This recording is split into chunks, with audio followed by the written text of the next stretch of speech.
কোন নিয়ামতটা আমার মধ্যে নাই বলেন? মোবাইলটা একা পাইলেই গুনাহ, দরজা জানালা বন্ধ, কেউ দেখে না,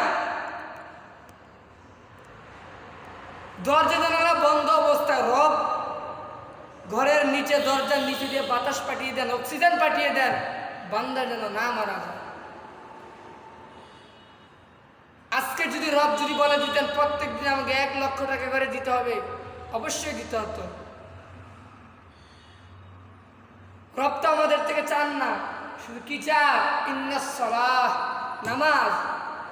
5 ওয়াক্ত নামাজের সময় মসজিদে এসে হাজিরা দেওয়ার জন্য রব বলেন। নামাজ কি জিনিস? পৃথিবীর সকল ইবাদত করা থেকে সর্বোত্তম ইবাদত হলো নামাজ, আর সেই নামাজ নিয়ে গাফিলতি। প্রত্যেকটা নিয়ামতের অস্বীকার্য করতেছি। হায় হায় হায়, কি হবে কবর? জিবরাইল আমিন চলে আসলেন, এসে বলেন, ইয়া রাসূলুল্লাহ, আপনি কেন আজরাইলকে আপনার বুকের মধ্যে হাত রাখতে দেন না? তো রাসূল বললেন, আমি এতটুকুই ভাবতেছি যে আমি মারা যাওয়ার পর আমার উম্মতকে কে আগলে রাখবে।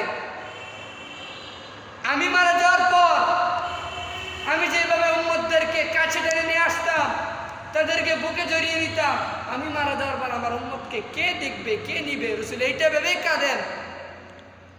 তখন আল্লাহ তাআলা বললেন, আপনার কাঁদার কোনো প্রয়োজন নাই, আমি রব আছি। রাসূল মুস্কি হাসি দিয়ে বললেন, হে লোক সকল, তোমরা শোনো, আমার অপরিবর্তে পৃথিবীর মধ্যে ওহী প্রেরণ করার জন্য আমার ওয়ারিসগণ আছে। আজকে ওয়ারিসদেরকে আমরা ছাড়ি না। বর্তমান বাংলাদেশে বিখ্যাত এক আলেম শাইখুল হাদিস আল্লামা মামুনুল হক দামাত বারকাতুহুল আলিয়া, রাসূলের বাণী অনুযায়ী উনিও রাসূলের একজন ওয়ারিস হিসেবে গণ্য। ইন্নাল উলামা ওয়ারাসাতুল আম্বিয়া,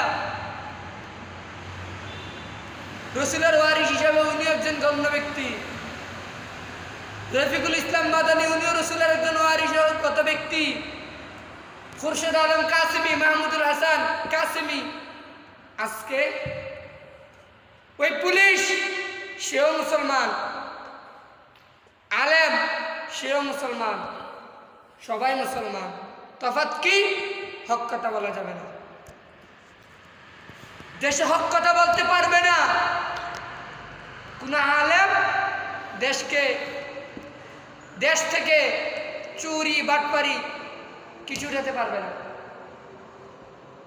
আজকে জায়গায় জায়গায়, প্রত্যেকটা জায়গার মধ্যে আজকে জিনা চলতেছে, মারামারি হানাহানি চলতেছে, লুটপাট ডাকাতি চলতেছে।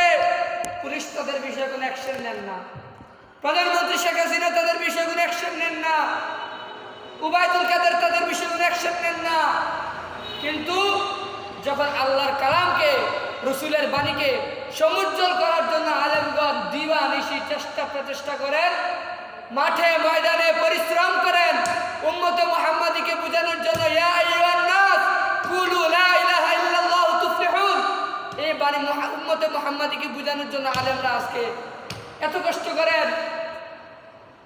আর সেই কথা বলার জন্য, যে কথা বলার জন্য রসুল মানুষের উপর ফরজ করে দিয়েছেন, আল্লাহ তাআলার বাণী, আল্লাহ তাআলার কালাম, রসুলের বাণী, পৃথিবীর মধ্যে যে আলেম চুপ থাকলো, বাণী প্রচার প্রসার করলো না, নিজে আমল করলো, কাউকে বললো না, তো রসুল বললেন সে যেন মুর্দার। মুর্দারকে আমরা দেখি সে মৃত, কিছু করতে পারে না। আজকে আমরা মুর্দার না হয়ে জিন্দা একজন মানুষ হয়ে মাঠে ময়দানে আলেমরা কত দিবা নিশি কষ্ট, আজকে তাদেরকে জেলে। আমি পুলিশ, আমি এসপি, আমি ডিসি, আমি মুসলমান দাবি করি, সপ্তাহে একবার নামাজ পড়ি, বছরে 2 দিন নামাজ পড়ি কিনা তাও সন্দেহ। 24 ঘন্টার মধ্যে 22 ঘন্টা আমার ফ্যান নাফা হয়ে থাকে। আমি কি মুসলমান? আর রসুলের একজন ওয়ারিস 5 ওয়াক্ত নামাজ মসজিদে এসে পড়ে, সারাটা দিন দিবা নিশি 24টা ঘন্টা উম্মতে মুহাম্মাদীকে দিনের পথে আনার জন্য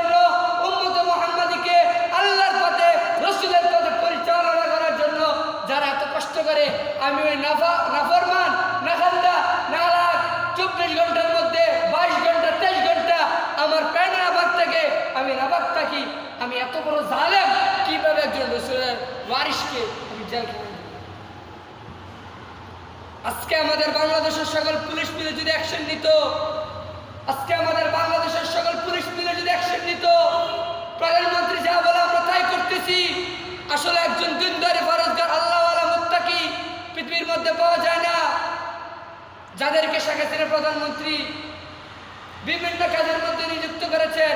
কাউকে হয়তো ট্রাফিক হলে দিয়েছেন, কাউকে হয়তো বিভিন্ন থানার দায়িত্ব পালন করতে দিয়েছেন, কিন্তু যে চোর, যে বাটপার, যে জিনাগুর, যে হত্যাকারী, সে 3 বছর পরে, 1 বছর পরে, 6 মাস পরে ছাড়া পেয়ে যায়। আর আমাদের বাংলাদেশের বড় বড় আলেমরা, বিখ্যাত আলেমরা জেলখানায় গেলে তাদেরকে গুম করে ফেলা হয়।